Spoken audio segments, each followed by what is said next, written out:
Alright guys, welcome back to One Giant's Garage. We're going to do a little video on mobile home trailer brakes today. So I got 3 axles on this trailer, which worked out pretty good because I got 3 different setups for you to look at. This first one here, this is what it looks like when you take your tire off. You know, this is your drum. Everything that's scraping in here is the pads on the inside. That's what you'll see when you first take your wheel off. So what you do is you pop this cap off right here. There will be a castle nut and a cotter pin inside of it. Pull the cotter pin out, get the castle nut off.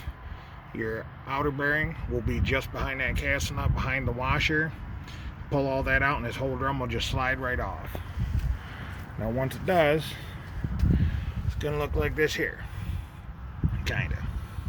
So this is the inner bearing. This is what rides on the inside of the axle here. Normally, this seal right here would stay with your drum, and it would actually pull this inner bearing right off, and it would be captive inside the drum, kind of like this one right here. So you see how that seal stayed in there, and you can see the inside of that inner bearing still on the inside of that drum. So that's how it should look. Bearings are shot on this trailer, or seals are shot on this trailer, so they kind of stayed on their axle. So the way your electric brakes work, this is your magnet right here, and when you step on the brake, here's wires I just got done to a quick and dirty rewire on these lights and brakes and stuff, so I get it on the road. I need to use it here shortly.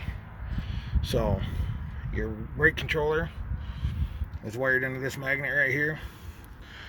And as your drum is spinning, you know, cruising down the road, when you hit your brakes, it activates this electromagnet. And what that does, that pulls forward, and this cam up here pushes out on your brakes pads, and that engages the drum, and that's what slows you down.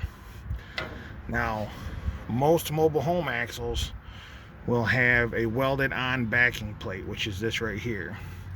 So this is what your brake shoes actually attach to. Now when they say they've got non-serviceable brakes, this is what they mean, because you can see all this is riveted together, no bolts, no pins. You cannot take that apart easily. They do sell replacement kits where you can just cut this piece off right here, weld a new one on, boom, away you go, brand new brakes. Now if you're lucky, you get a set that has this right here.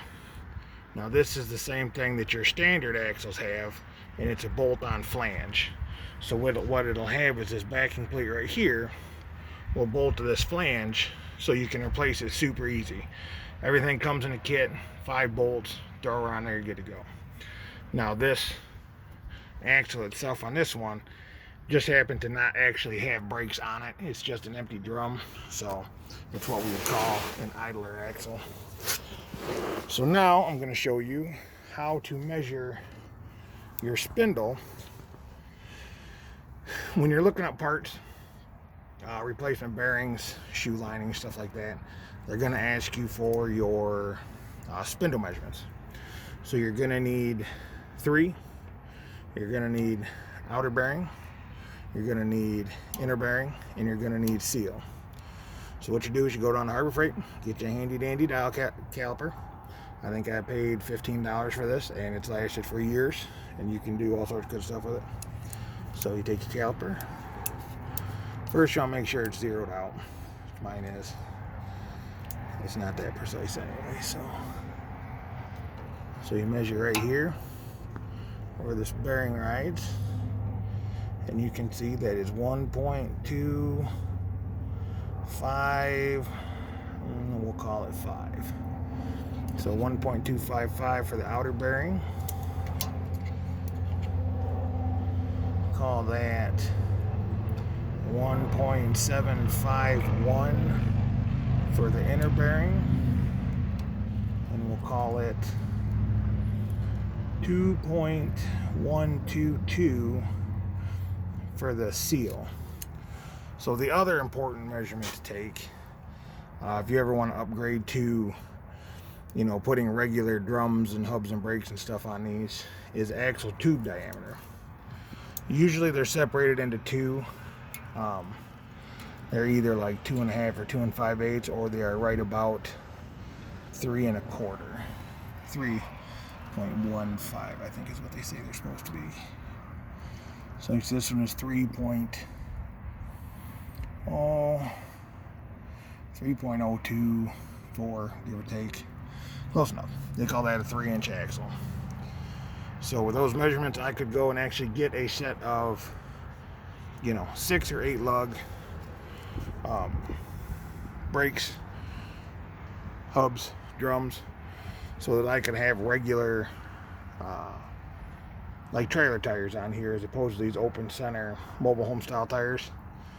So between, oh, and you can also buy these plates right here so that you could cut off all that permanent stuff, weld on one of these plates, and now you've got regular, you know, serviceable trailer axles just like everybody else. So that right there, just a little bit quick know-how, a little bit of information right there. If you have any questions, put them in the comments. Thanks.